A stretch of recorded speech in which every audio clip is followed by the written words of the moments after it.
अस्सलाम वालेकुम। Welcome back to radiology with Sadia Sana. आज का हमारा टॉपिक है एप्रा रजिस्ट्रेशन।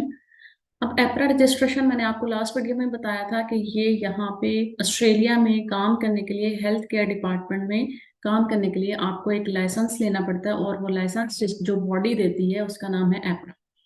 अब एप्रा किसी भी प्रोफेशन जो कि हेल्थ से रिलेटेड होगा उन सब का जो लाइसेंसिंग बॉडी है वो एप्रा है।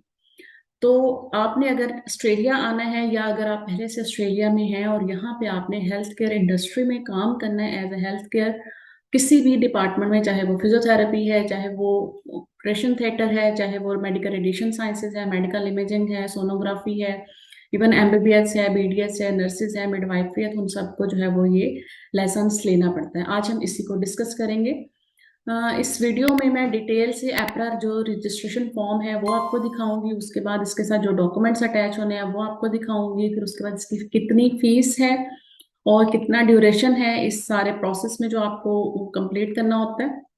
और एट द एंड जो है वो आपने ये सारा जो फॉर्म फिल करना है और जो डॉक्यूमेंट्स अटैच करने हैं वो कहाँ पे सबमिट करने हैं वो हम इसमें डिस्कस करेंगे। और वीडियो के एंड पे कुछ क्वेश्चंस के आंसर हैं जो मुझसे स्टूडेंट्स ने पूछे थे, उनके मैं आंसर करूंगी। तो चले हम डिटेल से वीडियो स्टार्ट करते हैं। तो सबसे पहले मैं आपको जो है वो अपने लैपटॉप की स्क्रीन पे ले जाती हूँ और वहां पे हम देखते हैं कि हमने ये फॉर्म जो है वो कहाँ से लेना है और उसको किस तरह से फिल करना है।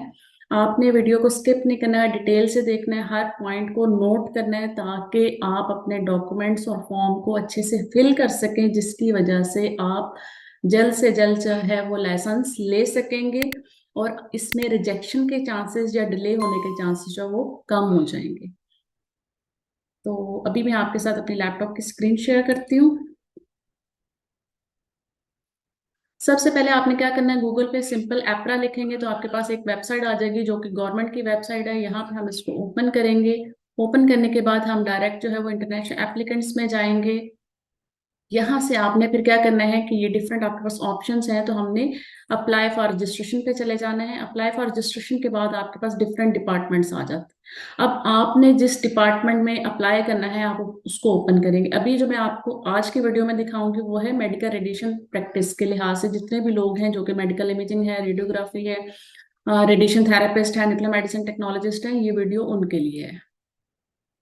तो यहाँ से आपने ये एक पेज आ गया। अब यहाँ पे आपने ये देखना है कि हम क्योंकि ओवरसीज अगर क्वालिफाइड प्रैक्टिशनर हैं तो आप यहाँ से ये वाला फॉर्म ओपन करेंगे। अगर आप ऑस्ट्रेलिया से हैं आपकी स्टडी तो फिर आप यहाँ से जो है वो इसको कंटिन्यू करेंगे। क्योंकि मैं ओवरसीज क्वालिफाइड जो प्रैक्टिशनर्स हैं उनके लिए बना रही हूँ ये वीडियो, तो हम यहाँ पे जाएंगे और इधर आपने क्या करना है कि एक ये फॉर्म आ रहा है AGOS 91, इसको आपने जहन में रखना है और इसको आपने क्या करना है यहाँ से ओपन कर लेना है, डाउनलोड कर लेना है। तो अभी जो मैं आपको डाउनलोड फॉर्म में जो फॉर्म है वो दिखाती हूँ जो कि मैंने पहले से डाउनलोड किया हुआ है। ये इस तरह का एक फॉर्म जो है वो आपके पास आ जाएगा AGOS 91। अब इस फॉर्म का आपने क्या करना है, प्रिंट लेना है और प्रिंट लेने के बाद आप इसको जो है वो हैंड से भी फिल कर सकते हैं। प्रिंट लेने का इसलिए कह रही हूँ क्योंकि जब आपके पास हाथ में पकड़ी हुई चीज होगी आपने उसको डिटेल से पढ़ना है। उसके बाद बेशक आप उसको सॉफ्ट फॉर्म में फिल कर लें या बाय रिटन कर लें, वो आपकी मर्जी है। अब आपने सबसे पहले इन इंस्ट्रक्शंस को अच्छी तरह से पढ़ना है। पढ़ने के बाद फिर आपने फॉर्म जो है वो फिल करना स्टार्ट करना है। अब ये फॉर्म जो है वो डायग्नोस्टिक रेडियोग्राफर के लिए है, रेडिएशन थेरेपिस्ट के लिए है और न्यूक्लियर मेडिसिन टेक्नोलॉजिस्ट के लिए। अगर आपने as a sonographer licence apply करना है तो आप ये फॉर्म जो है वो फिल नहीं करेंगे। वो मैं आपको अलग वीडियो में बताऊंगी कि आपने वो किस तरह से फॉर्म फिल करना है और कहाँ पे अप्लाई करना है। अब सबसे पहले आपकी बेसिक पर्सनल डिटेल आ जाएगी जिसमें आपका नेम, डेट ऑफ बर्थ वगैरह आ जाएगी। उसके बाद आपकी कंट्री आ जाती है, आपका सिटी है, आपका प्रोविंस है, लैंग्वेज आ जाएगा जो कि आपकी वहाँ पे यूज होती है आपकी कंट्री में। उसके बाद प्रूफ ऑफ आइडेंटिटी में, क्योंकि अगर आप ओवरसीज क्वालिफाइड प्रैक्टिशनर हैं या ओवरसीज आप रेजिडेंट हैं तो आपने जस्ट अपना जो पासपोर्ट है, रीसेंट पासपोर्ट, रीसेंट फोटोग्राफ के साथ वो आपने as a proof of identity देना है। लेकिन अगर आप ऑस्ट्रेलिया में हैं और ओवरसीज क्वालिफाइड हैं तो आपने फिर यहाँ पे जो जो चीजें आपके पास अवेलेबल हैं मैक्सिमम वो आपने यहाँ पे फिल करनी है, जिसमें ऑस्ट्रेलियन मतलब यहाँ पे रेजिडेंस जो घर का एड्रेस है वो है। उसके बाद आपकी गाड़ी का लाइसेंस हो सकता है, ठीक है, ड्राइविंग लाइसेंस हो सकता है, आपका बैंक का अकाउंट या एटीएम कार्ड्स वगैरह हो सकते हैं। अगर आप यहाँ पे स्टूडेंट है तो आपका स्टूडेंट कार्ड है, ये डिफरेंट इन्फॉर्मेशन है, वो आपको फिल करेंगे। अगर आप ऑस्ट्रेलिया में नहीं है, ओवरसीज है, तो आपने जस्ट अपना पासपोर्ट ऐड करना है।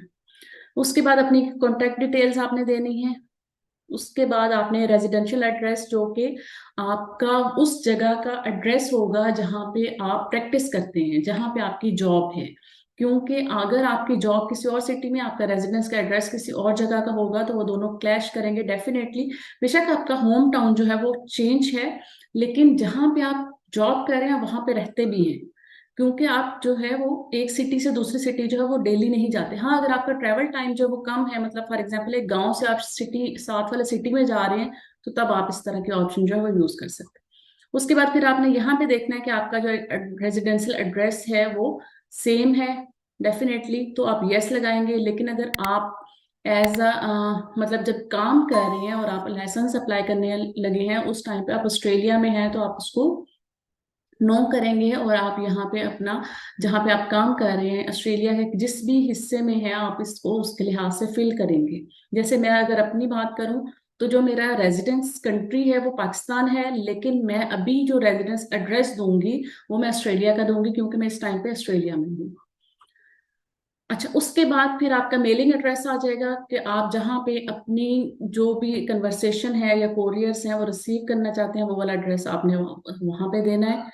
अच्छा, दूसरी एक इम्पॉर्टेंट पार्ट, एक तो ये आपने एड्रेस वो देना है जहाँ पे आपके लेटर्स पहुंच सके। दूसरा एक और चीज है, जहाँ पे ईमेल आईडी इन्होंने मांगना है, आपने ईमेल आईडी वो देना है जिसको आप डेली बेसिस पे चेक करते हैं। क्योंकि यहाँ पे जो ज्यादा आपका कन्वर्सेशन होती है वो ईमेल के थ्रू होती है, कॉल्स या मैसेजेस नहीं होते। अच्छा, उसके बाद फिर आपकी क्वालिफिकेशन आ जाती है। प्राइमरी क्वालिफिकेशन में आपने कौन सी देनी है, जो आपकी बीएस डिग्री है वो आपकी डिवीजन के लिहाज से, फॉर एग्जांपल आप डायग्नोस्टिक रेडियोग्राफर के लिए अप्लाई कर रहे हैं, तो आपकी बीएस इन मेडिकल इमेजिंग होगी या एमआईडी होगी, जैसे यूनिवर्सिटी ऑफ लाहौर वगैरह है, वो 5 इयर्स की डिग्री करवाते हैं। इसके अलावा अगर रेडियोग्राफी एंड इमेजिंग टेक्नोलॉजी है, तो ये सारी जो है वो आपकी प्राइमरी क्वालिफिकेशन है, जिसकी बेस पे आपने लाइसेंस अप्लाई करना है। अब अगर न्यूक्लियर मेडिसिन टेक्नोलॉजिस्ट है, तो ये हो सकता है कि बीएस डिग्री है रेडियोग्राफी में या मेडिकल इमेजिंग में, लेकिन आपका एक्सपीरियंस जो है वो न्यूक्लियर मेडिसिन टेक्नोलॉजिस्ट के तौर पे है। या आपकी डिग्री जो है वो रेडिएशन थेरेपी में है, तो आप रेडिएशन थेरेपिस्ट के लिए अप्लाई कर सकते हैं। तो ये आप यहाँ पे डिटेल अपनी फिल करेंगे। एडिशनल क्वालिफिकेशन में अगर आपने कोई मास्टर्स किया हुआ है, चाहे वो आपने एमआईटी में किया है, चाहे आपने फिजिक्स में किया है, चाहे फिजियोलॉजी में किया है, किसी भी चीज में किया है, अगर आपने अल्ट्रासाउंड में किया है, तो आपने यहाँ पे फिल करना है उसको। लेकिन अब अगर फिजिक्स या इधर उधर से, क्योंकि ऑप्शंस कम है तो स्टूडेंट्स कर लेते हैं, उसकी बेस पे आप जो है वो लाइसेंस अप्लाई नहीं कर सकते, आपने इसकी बेस पे अप्लाई करना है। ठीक है। तो इसलिए यहाँ पे जो एडिशनल क्वालिफिकेशन अगर सोनोग्राफी है या एमआईटी है, तो उसकी बेस पे जो आपका लाइसेंस है उसको एक वेटेज मिलेगी। तो ये चीज आप, अब अगर आपने फॉर एग्जांपल इसके अलावा कुछ और भी किया हुआ है, जो कि 1 ईयर पोस्ट ग्रेजुएशन डिप्लोमा हो सकता है, 6 इयर्स हो सकता है, 6 मंथ्स का हो सकता है, वो डिफरेंट हो सकते हैं। तो अगर ऐसी कोई आपकी क्वालिफिकेशन है, तो आप एक एडिशनल पेज है वो यहाँ पे अटैच कर सकते हैं उसको फिल करने के लिए।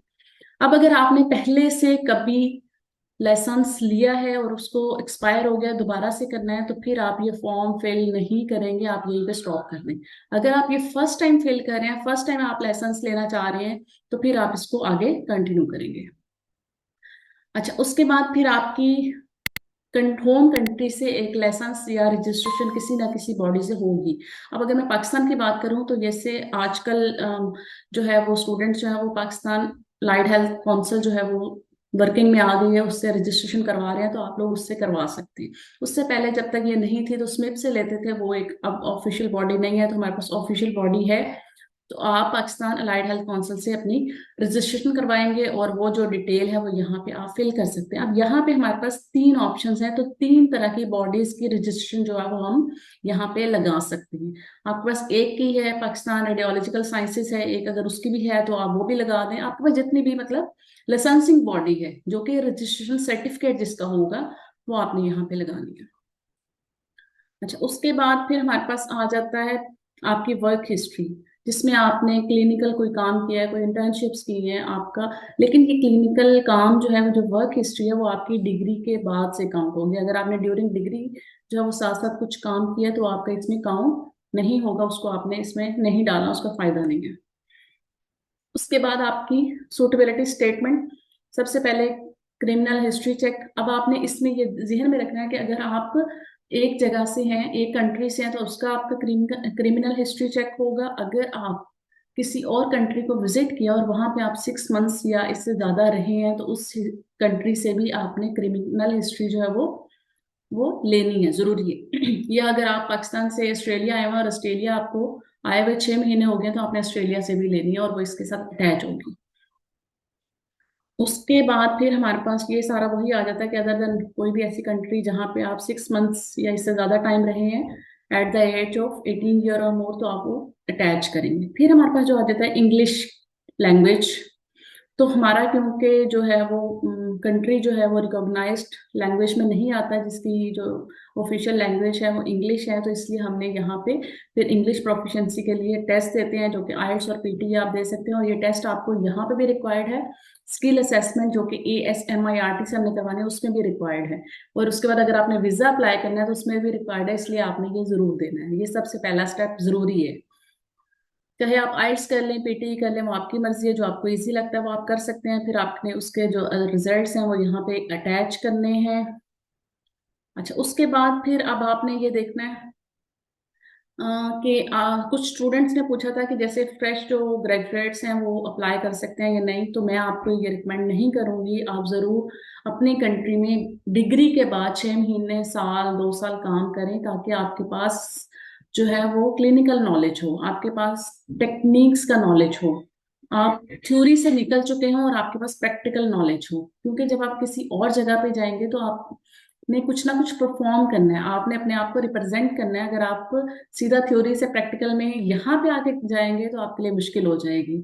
और वैसे भी इनकी रिक्वायरमेंट है कि at least 450 hours with in the previous 3 years जो है वो आपने क्लिनिकल काम किया हो। तो इसलिए ये जरूरी है, ये आपने एविडेंस जो है वो यहाँ पे अटैच करना है। लेकिन यहाँ पे एक ऑप्शन है, I am a recent graduate and my qualification for registration was awarded in the last 2 years. तो आप इसकी बेस पे भी कर सकते हैं। मैं जस्ट ये कह रही हूँ कि मैं रिकमेंड नहीं करती, लेकिन आप कर सकते हैं अगर आप करना चाह रही हैं, वो आपकी ऑप्शन है। लेकिन अच्छी बात है कि अगर आपके पास थोड़ा सा क्लिनिकल नॉलेज हो, प्रैक्टिकल नॉलेज हो, तो वो आपको ईजी हो जाएगा। और यहाँ पे आके जब आप अच्छे से परफॉर्म करेंगे तो पीछे वालों के लिए रास्ते जो ज्यादा ओपन हो जाएंगे। अगर आप बिल्कुल ही डम होंगे तो वो कहेंगे पाकिस्तान से जो लोग आ रहे हैं वो सारे के सारे ऐसे ही हैं, या इंडिया से जो लोग आ रहे हैं वो सारे के सारे ऐसे ही हैं। तो ये एक रिप्रेजेंटेशन हो जाती है आपकी। बाकी आपकी अपनी मर्जी पे है।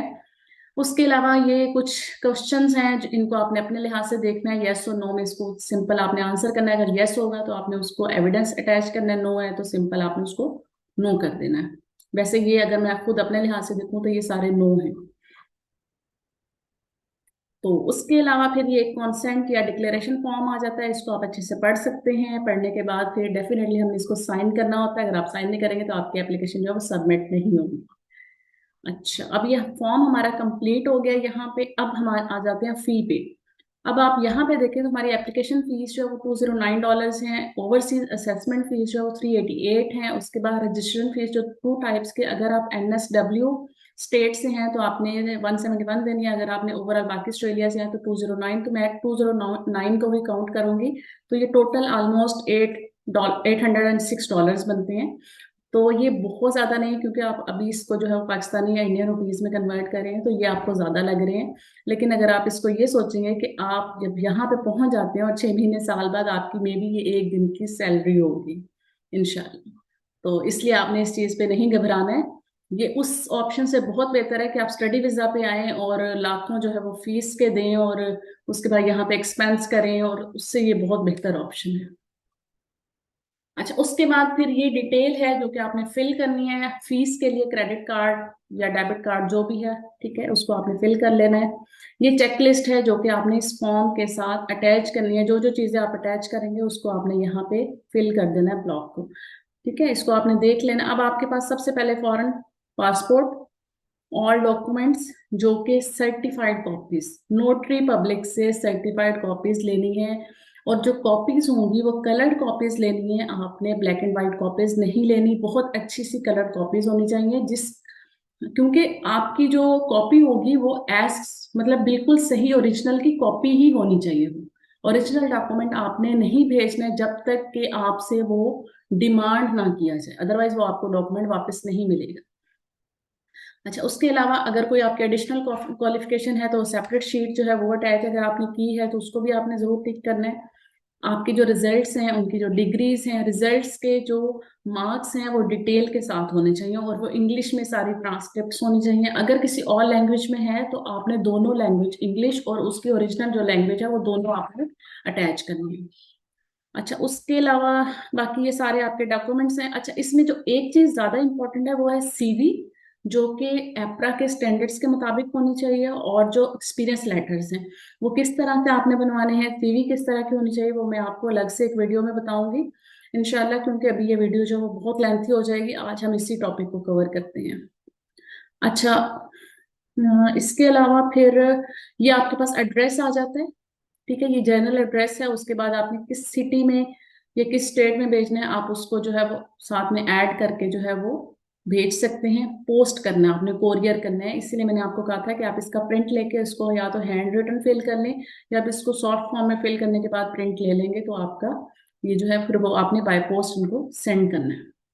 अब यहाँ पे ये इन्होंने सीवी का फॉर्मेट दिया हुआ है कि ये चीजें इसके अंदर अटैच होनी चाहिए। अगर आपको यहाँ से समझ आती है तो आप बना लें, अदरवाइज फिर मैं वीडियो में आपको एक्सप्लेन करूंगी। अगर आप सीवी या एक्सपीरियंस लेटर्स जो है वो इनके लिहाज से नहीं बनाएंगे तो ये हो सकता है कि आपको लाइसेंस मिल जाए, लेकिन ये हो सकता है कि वो डिले हो जाए, ये हो सकता है कि वो और चीजें आपसे रिक्वायर्ड करें। तो मेरी कोशिश ये है कि आप को इतनी डिटेल से चीजें बताऊं कि जब आप अपने डॉक्यूमेंट्स को तैयार करें तो वो इतने तैयार हों कि आपका जो आउटकम है वो आपको दिनों में वापस मिले कि हाँ भाई आप जो है वो क्वालिफाइड हैं, आपको लाइसेंस जो है वो हम इशू कर रहे हैं। इसलिए आपने अपने हर डॉक्यूमेंट को इतनी ही डिटेल से चेक करना है और तैयार करना है। अच्छा, उसके अलावा फिर क्रिमिनल हिस्ट्री, ये सारे जो पुलिस चेक वगैरह होते हैं ये हम साथ साथ फिर देखेंगे, क्योंकि अभी आप पहले इस स्टेप को पूरा करें।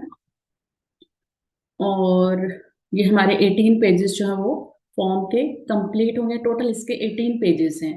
अब अच्छा, कुछ स्टूडेंट्स ने मुझसे क्वेश्चन किया था कि एप्रा जो है वो 2 इयर्स डिग्री के लिए जो 2 ईयर डिग्री वालों को अलाउ मतलब एक्सेप्ट करता है या नहीं। तो मैंने जहाँ तक देखा है या रिसर्च की है या पढ़ा है तो उसमें 4 इयर्स जो डिग्री है वो डिमांड करते हैं। हाँ, ये हो सकता है कि आपकी 2 इयर्स थी वो डिप्लोमा या बीएस था और उसके बाद आपने फर्दर जो है वो 2 इयर्स उसमें पोस्ट ग्रेजुएशन किया तो आपकी टोटल जो है वो 4 इयर्स हो जाती है। तो फिर आप जो है वो एक्सेप्टेबल होंगे। और एक और क्वेश्चन था कि हाँ, फॉर सोनोग्राफर्स आपके पास बेसिक अगर डिग्री बीएस में सोनोग्राफी है तो भी ठीक है, लेकिन जो इनके जो स्टैंडर्ड्स हैं वो ये है कि आपकी जो बेसिक डिग्री है वो एमआईटी में होगी, रेडियोग्राफी में होगी या बायोमेडिकल में होगी या नर्सिस में होगी। और उसके बाद जो पोस्ट क्वालिफिकेशन है जो कि 2 इयर्स की होगी वो अल्ट्रासाउंड में होनी चाहिए और आपका जो एक्सपीरियंस है वो भी अल्ट्रासाउंड में होना चाहिए। तो आप सोनोग्राफी के लिए अप्लाई कर सकते हैं और उसके लिए डिफरेंट फॉर्म है, उसमें आपने एप्रा पे अप्लाई नहीं करना है। अच्छा, और एक और क्वेश्चन था, हाँ यही था कि सोनोग्राफर जो है वो एप्रा से रजिस्टर्ड होते हैं या नहीं, तो इसका आंसर है नो। तो मेरे ख्याल में आज की वीडियो में मैंने ये सारी जो इन्फॉर्मेशन है वो आपको पहुंचा दी है। इसके अलावा अगर कोई चीज़ आपको ना समझ आई हो या कोई मिस हो गई हो या आपको फॉर्म से रिलेटेड कोई चीज़ नहीं समझ आई तो आप वो कमेंट सेक्शन में पूछ सकते हैं और उसको हम इंशाल्लाह नेक्स्ट वीडियो में कवर कर लेंगे। आज के लिए इतना ही, नेक्स्ट वीडियो मिलेंगे। अल्लाह हाफिज।